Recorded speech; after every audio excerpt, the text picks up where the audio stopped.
ہوئے شایان شان استقبال ہوا.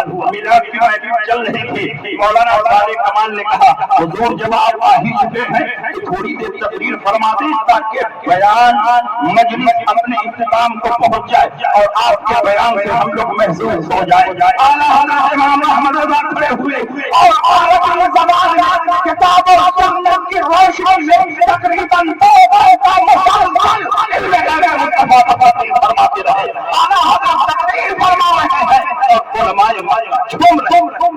جب تقریر ختم ہوئی تو مولانا صالح کمال نے قریب رکھی الماری کو کھولا, پرچہ نکالا, کہا حضور شریف مکہ کے دربار میں یہ سوال آتا ہے, اس کا جواب لکھنا ہے.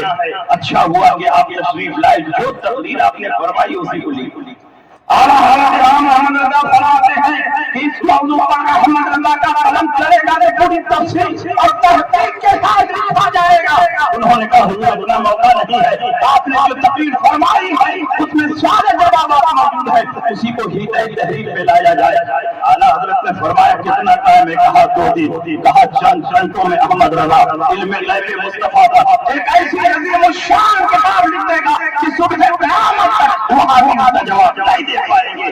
اعلیٰ حضرت امام احمد رضا وہ پرچہ لے کر اپنے قیامگاہ پر آئے اور اعلیٰ حضرت ہم لوگوں کی طرف کوئی بھجیا مولوی نہیں تھے, بلکہ اپنے گاؤں کے مرجع علماء تھے, مرجع فتویٰ تھے, مرجع دعویٰ تھے. ہر وقت علماء کو گھیرے تھے.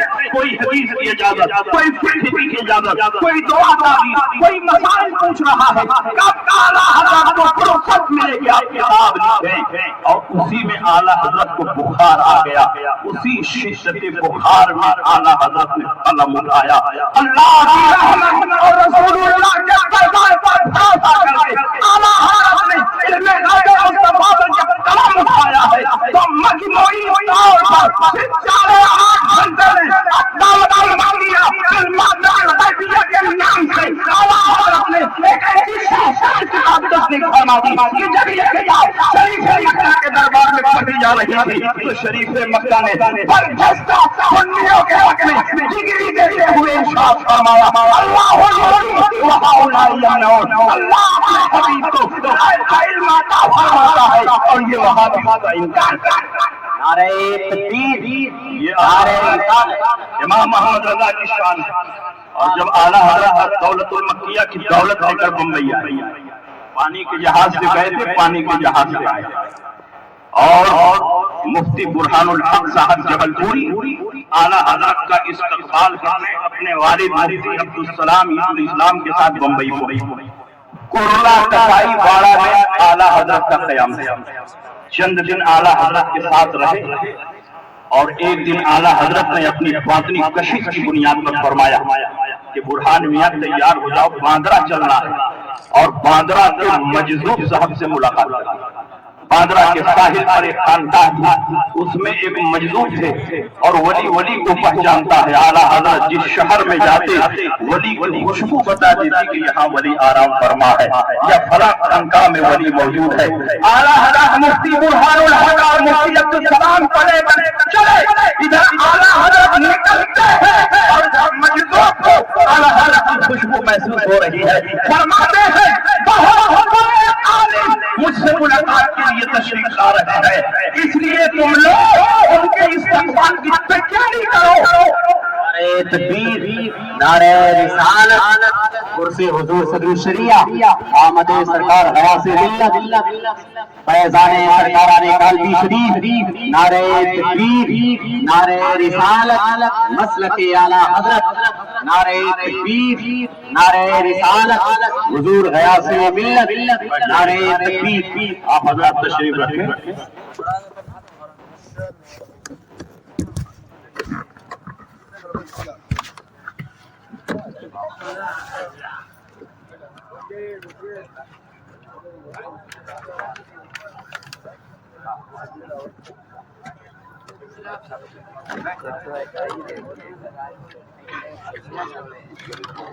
آپ حضرات تشریف رکھیں, بیٹھ جائیں. آپ حضرات تشریف رکھیں. یہ بات جس کا ذکر چھڑ گیا ہے اس کو میں مکمل کر دوں اور پھر انشاءاللہ باہر کے آئے ہوئے ہمارے خطبہ اور پیران طریقت خصوصیت کے ساتھ شیر کالپی شہزادہ سرکار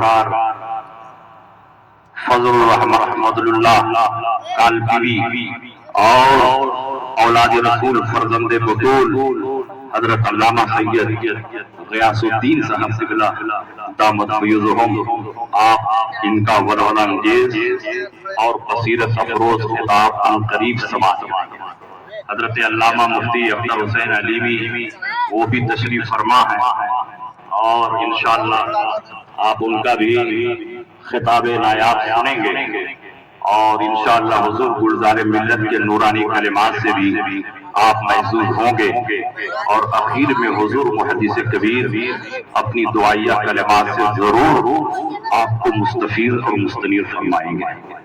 تو میں عرض یہ کر رہا تھا، جب اعلیٰ حضرت امام محمد رضا مفتی برہان الحق اور مفتی عبدالسلام کو لے کر محاضرہ کے لیے چلے تو مجذوب صاحب نے کہا بہت بڑے عالم مجھ سے ملنے کے لیے آ رہے ہیں، اس لیے ان کا استقبال کیا جائے، ان کے لیے چائے کافی قہوے کا انتظام کیا جائے۔ جیسے جیسے اعلیٰ حضرت قریب ہوتے گئے مجذوب صاحب کو اعلیٰ حضرت کی خوشبو بھی قریب سے قریب تر محسوس ہوتی رہی۔ جب اعلیٰ حضرت بالکل خانقاہ کے قریب پہنچ گئے، مجذوب صاحب نے کہا لگتا ہے بہت قریب آ چکے ہیں، چلو باہر نکل کر ان کا استقبال کرتے ہیں۔ مفتی برہان الحق نے اکرام امام احمد رضا میں یہ تفصیل ذکر کی ہے اور اکرام امام احمد رضا وہ کتاب ہے جو اعلیٰ حضرت کے حج و زیارت کے واقعات اور احوال پر مشتمل ہے۔ اس کتاب کا آپ مطالعہ کریں۔ مجذوب صاحب باہر نکلے، اعلیٰ حضرت کو خیزیبہ پر نظر پڑی، ان کو لے کر اپنے حجرے میں تشریف لے گئے۔ اعلیٰ حضرت تشریف فرما ہے، مفتی عبدالسلام بیٹھے ہیں، مفتی برہان الحق بیٹھے ہیں، مجذوب صاحب بیٹھے ہیں، بڑے بڑے مریدین معتقدین، بڑے بڑے علماء اور فضلاء بیٹھے ہیں۔ مجذوب صاحب کی عادت تھی کہ جب آپ کی خانقاہ میں علماء آتے تو غور سے ان کے چہروں کو دیکھتے اور فرماتے ان کو چائے پلاؤ، ان کو کافی پلاؤ، ان کو قہوہ پلاؤ۔ لیکن جب اعلیٰ حضرت امام محمد رضا پہنچے تو فرماتے ہیں کیا پینا پسند کریں گے؟ آپ کے لیے چائے بھی حاضر ہے، آپ کے لیے کافی بھی حاضر ہے، آپ کے لیے قہوہ بھی حاضر ہے۔ اعلیٰ حضرت کی مجذوب صاحب نے تینوں کا نام دیا ہے، مجھے تینوں پسند ہے، چائے پسند ہے، کافی پسند ہے، قہوہ پسند ہے۔ ایک ہی پیالی میں چائے ڈالی گئی، کافی ڈالی گئی، قہوہ ڈالا گیا اور اعلیٰ حضرت نے اسے پی لیا اور اس کے بعد گفتگو شروع ہوئی تو جتنے حاضرین ہیں گفتگو کا ایک لفظ بھی سمجھ نہ سکے۔ اعلیٰ حضرت امام احمد رضا جب اجازت لے کر جانے لگے تو مفتی برہان الحق بھی اعلیٰ حضرت کے پیچھے پیچھے چل رہے ہیں۔ آپ کے والد صاحب نے اشارہ کیا کہ جاؤ مجذوب صاحب سے اپنے لیے بھی کچھ دعا کرا لو، تو اعلیٰ حضرت کے پیچھے پیچھے چل رہے تھے۔ والد صاحب کا اشارہ ملا تو بھاگ کر مجذوب صاحب کے حجرے میں آئے اور کہا حضور میرے لیے بھی دعا فرما دے۔ تو مجذوب صاحب نے کہا تم مجھ سے دعا کرانا ہے؟ کہا ہاں حضور آپ ہی سے دعا کرانا چاہتا ہوں، کچھ نصیحت فرما دیں۔ تو مجذوب صاحب نے کہا اگر تم مجھ سے نصیحت لینا چاہتے ہو تو میری نصیحت یہی ہے کہ تم ابھی ان کے پیچھے پیچھے چل رہے ہو، انہیں کو قدم کا قدم چلتے رہو اور جنت پہنچ جاؤ گے۔ جنت میں لے جانے والا راستہ ہے، مسئلہ اعلیٰ حضرت کوئی بڑا مقام نہیں، جنت میں لے جانے والے راستے کا نام مسئلہ اعلیٰ حضرت۔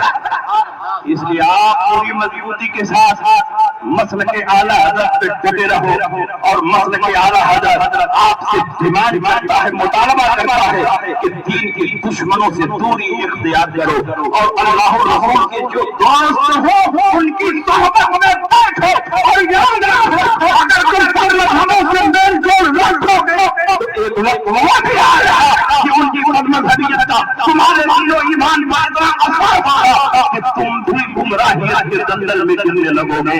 لحد میں عشق روکے شاہ چراغ لے کے چلے، اندھیری رات ہوئی تھی چراغ لے کے چلے، تیرے غلاموں کا نقش قدم ہے راہ خدا وہ کیا بات تو یہ سراغ نہیں چلے.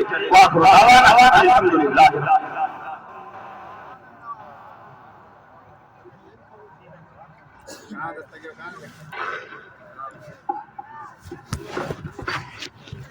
سبحان اللہ سبحان اللہ.